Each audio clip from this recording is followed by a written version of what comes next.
विरोधी गट नेता अशोक शेलके और उनकी टीम ने विगत दिनों आयुक्त को बीजेपी पक्ष के लिए दालमिया कार्यालय की मांग की थी, जो अभी तक पूरी नहीं हुई थी, जिससे बीजेपी नगर सेवक आक्रामक ढंग से आयुक्त मनोज सूर्यवंशी के कार्यालय में धरना प्रदर्शन शुरू कर दिया।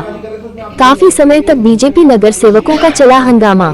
आइए सुनते हैं क्या कहना है गट नेता अशोक शेलके का। तुमचं आंदोलन काय आहे, कशामुळे तुम्ही हे आंदोलन केलेलं आहे?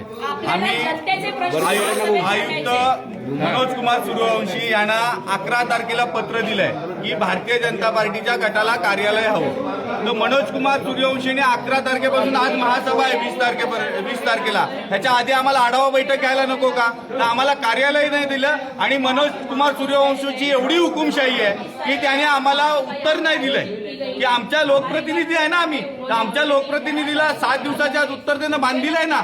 लोकप्रतिनिधींना उत्तर देत नाहीत मनोज कुमार सूर्यवंशी आणि आम्ही हे विचारायला आलो, त्यांच्या दालनात आम्ही आंदोलन केलं, तर ते लाठीचार्ज करण्यासाठी पोलीस प्रशासन बोलवतात आणि हे सगळं झाल्यानंतर ते आम्हाला पत्रही देत नाहीत आणि देतात ते पत्र कोणाकडून देतात तर त्यांच्या पीए कडून। 2 ऍडिशनल मनोज कुमार सूर्यवंशी हे जर इथे बसलेले असतात आणि ते आम्हाला यांच्याकडून पीए कडून पत्र देणार, मनोज कुमार सूर्यवंशी हे लोकप्रतिनिधीचा अपमान करतात। आता तुमची मागणी काय? आता आम्हाला जोपर्यंत कार्यालय नाही मिळत तोपर्यंत आता आम्ही महासभेत जातोय, जनतेचे प्रश्न मांडणं महत्वाचं आहे, त्यामुळे महासभेतून पुन्हा येऊन आम्ही मनोज कुमार सूर्यवंशीच्या दालनात आंदोलन करणार आहोत। ओके.